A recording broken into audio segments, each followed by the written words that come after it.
ahli syurga ketika mereka itu masuk ke dalam syurga, mereka disambut dengan sambutan ucapan Assalamualaikum. Ada satu lagi dalil dia. Selamat sejahteralah kamu tinggal di dalam syurga ini selama-lamanya. Itu dia. Dan di dalam syurga itulah orang-orang yang beriman hidup selamat sejahtera. Apa yang kita inginkan semua ada, insya-Allah. Firman Allah Azza wa Jal, tahiyyatuhum yawma yalqawnahu salamun wa a'adda lahum ajran karima. Al-Ahzab ayat 44. Sambutan penghormatan yang akan diberi Tuhan kepada mereka semasa menemuinya ialah ucapan selamat sejahtera. Dan ia telah menyediakan untuk mereka pahala balasan yang mulia. Sebahagian ayat bunyi macam ni, ya ayyatuhan nafsul mutmainnah irji'i ila rabbiki radiyatan mardiyah fadkhuli fi ibadi wadkhuli jannati.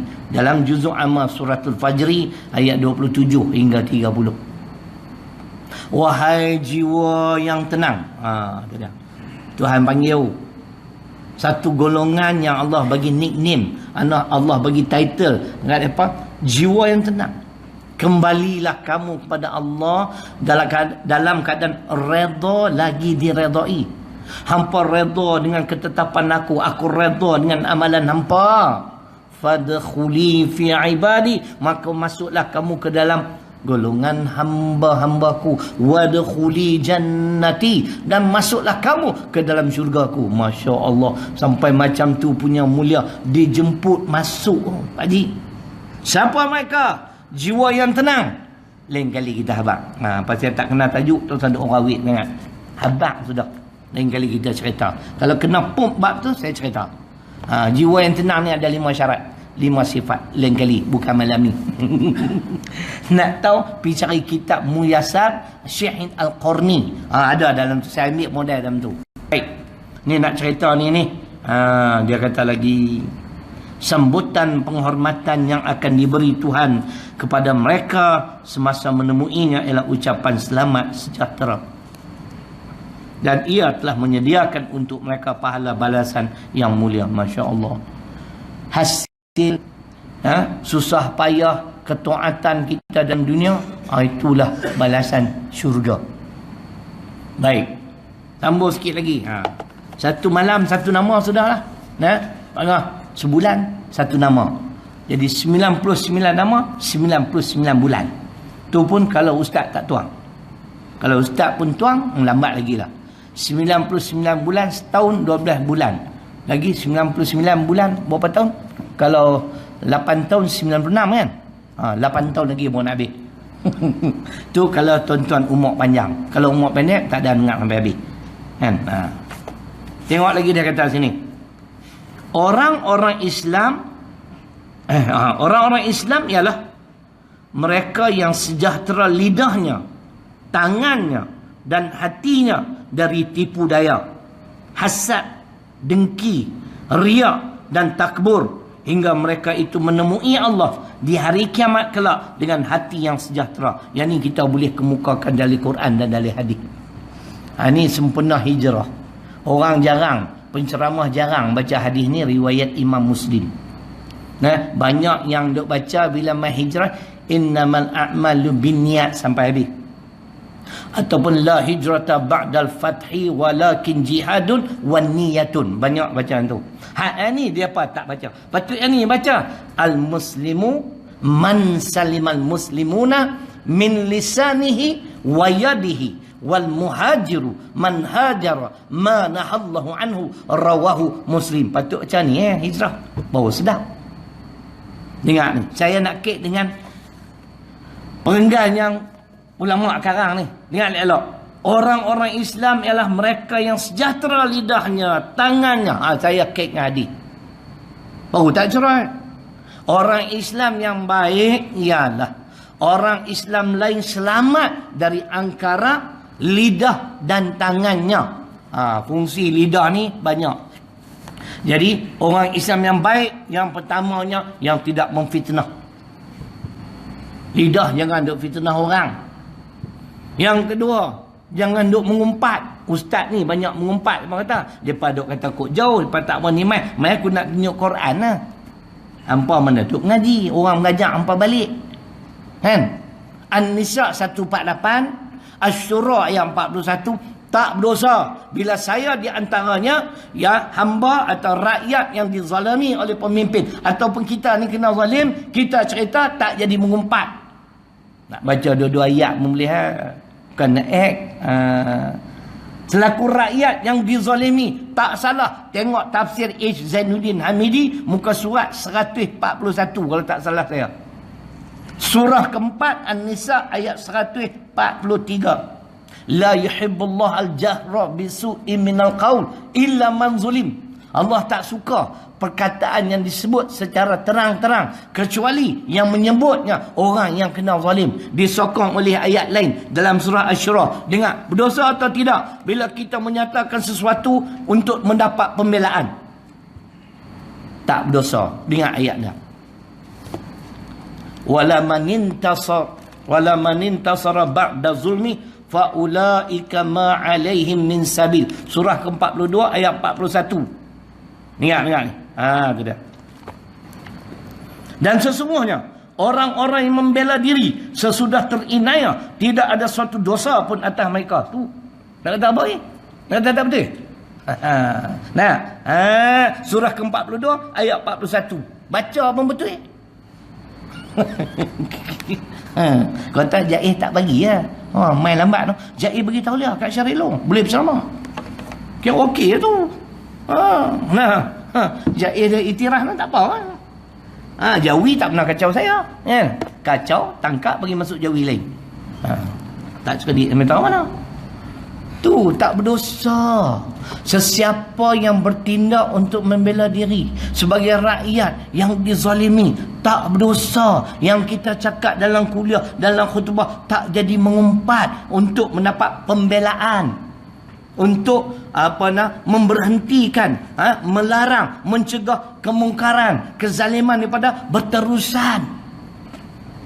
Bahkan kalau doa pun boleh, ya Allah bagi mati cepat puak-puak yang merosakkan Islam, yang menghalang perkembangan Islam. Mereka kata tak boleh Ustaz, mana Islam ajak tu, hang tak jumpa, kami jumpa. Hadis Muslim, siapa dia doa? Sa'id bin Zaid. Siapa dia Sa'id bin Zaid? Salah seorang sahabat yang dijanji syurga.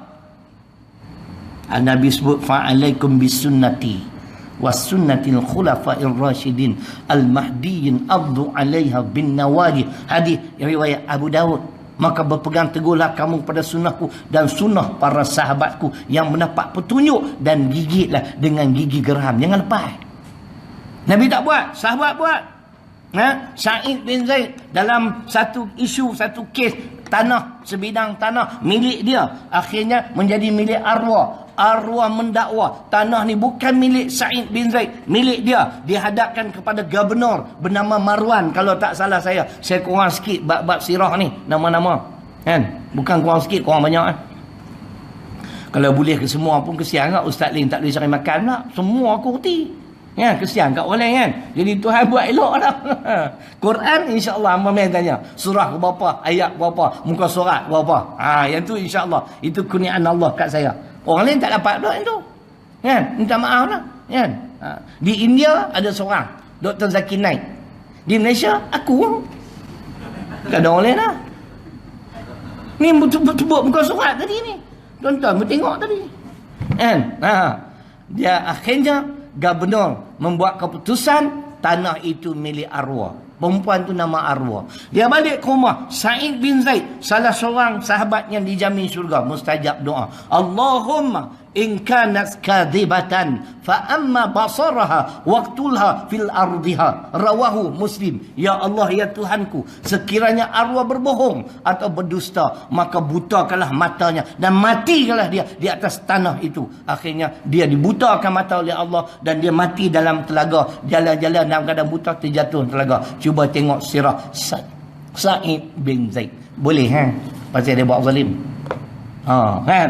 Kita jawab balik. Dia berkata mana boleh, Islam tak ajak. Islam ajak, hang tu tak reti. Orang baca hang tak mau dengar.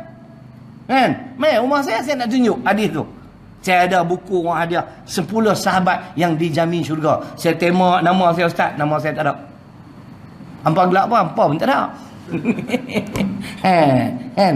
Sa'id bin Zaid, kelebihan dia apa? Berdoa. Mustajab doa. Kita doa tak pernah nak mustajab. Pasal banyak kekurangan lagi. Jadi cerita macam tu. Baik. Jadi orang Islam yang baik, pertamanya dia jaga lidah. Jangan fitnah, jangan mengumpat. Ini bukan mengumpat, ini kita cakap dalam kuliah. Kalau pemimpin tu zalim, kita boleh menedahkan kezaliman pemimpin terhadap rakyat. Tak salah, tak berdosa. Tadi kita baca dah surah Asy-Syura, surah ke-42 ayat 41. Tidak berdosa kerana kita bertindak membela diri untuk mendapat pembelaan. Kita bercakap dalam khutbah ke, dalam ceramah, boleh. Yang kedua, orang Islam yang baik, dia jaga tangan. Tangan makna jangan ambil sesuatu yang bukan menjadi hak kita. Allah turunkan Ali Imran surah ketiga ayat 161, muka surat 95, tafsir Profesor Mahmud Yunus, bagaimana sekumpulan puak-puak munafik mendakwa Nabi sallallahu alaihi wasallam telah mencuri, mengambil sebuah permaidani merah. Bila perang Badar, Islam menang, harta rampasan banyak. Nampak tak? Lepas tu dia pergi cek tengok, hilang pula permaidani merah. Ini mesti kerja Muhammad, mesti diambil. Turun ayat, wa ma kana linnabiyyin ayyaghulla wa man yaghlul ya'ti bima ghalla yaumal qiyamah thumma tuwaffa kullu nafsin ma kasabat wa hum la yuzlamun. Surah Ali Imran surah ketiga ayat 161. Sila rujuk tafsir Profesor Mahmud Yunus pada muka surat 95. Cek tengok. Tu dia dalil dia.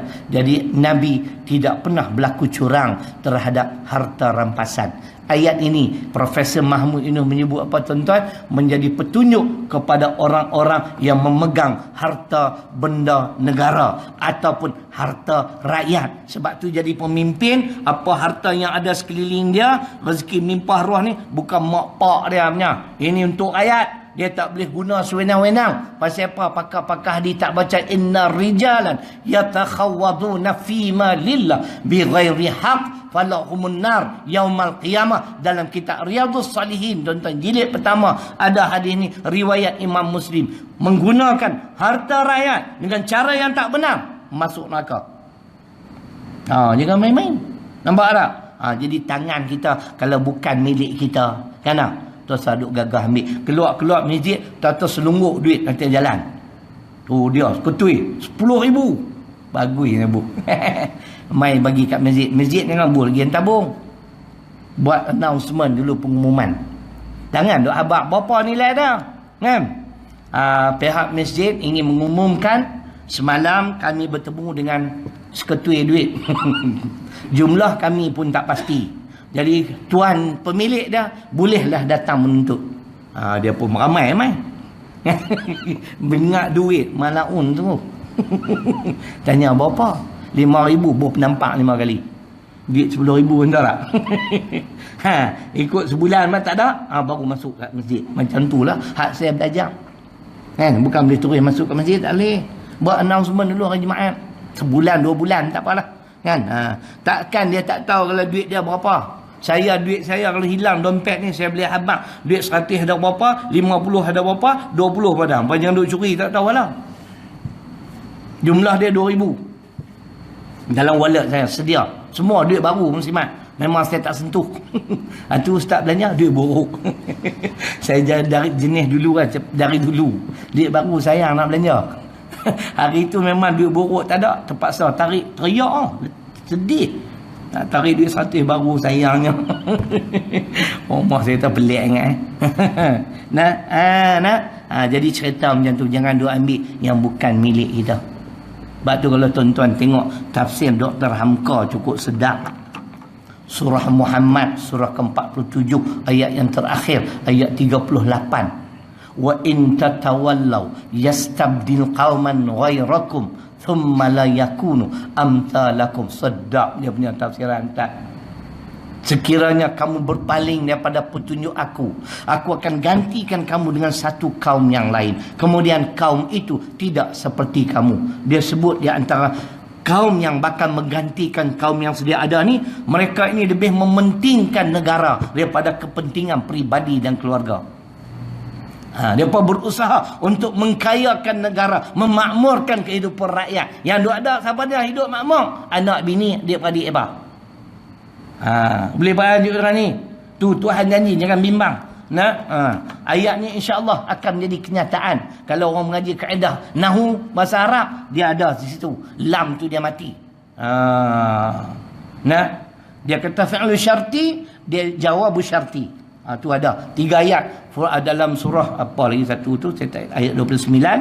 Yang ni dengan lagi satu apa, masya-Allah. Muhammad ayat 7. Hang buat yang ni pasti hang dapat ni. Ni kaedah. Kita pun nak mengaji, bukan tak mengaji. Hak mana tak erti, bawa kitab pergi jumpa tu. Di Tahfiz Mutmainah ni muslimat. Di tahfiz saya lah.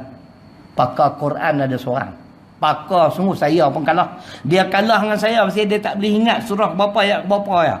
Tang tu dia kalah dengan aku. Tapi tang suruh cari Quran, ayat Quran. Sana. Kita pergi cari tu 20 saat. Kita terjemah dalam bahasa Melayu. Ustaz, anda duk cari ayat ni Ustaz. Ayat tak ingat, tapi terjemahan ingat. Pop dia SMS Ustaz, An-Nisa ayat 9. Yang betul yang ni cepat tu. Pakar bahasa Arab dah, nak lorat apa? Tu gedung ilmu lah tu. Pergi tuan-tuan. Saya pun bertambah lah sikit sebanyak ilmu. Cuma mereka ni tak boleh ceramah macam aku. Kalau boleh ceramah, aku tak laku. Baiklah, mereka tak boleh. Kan?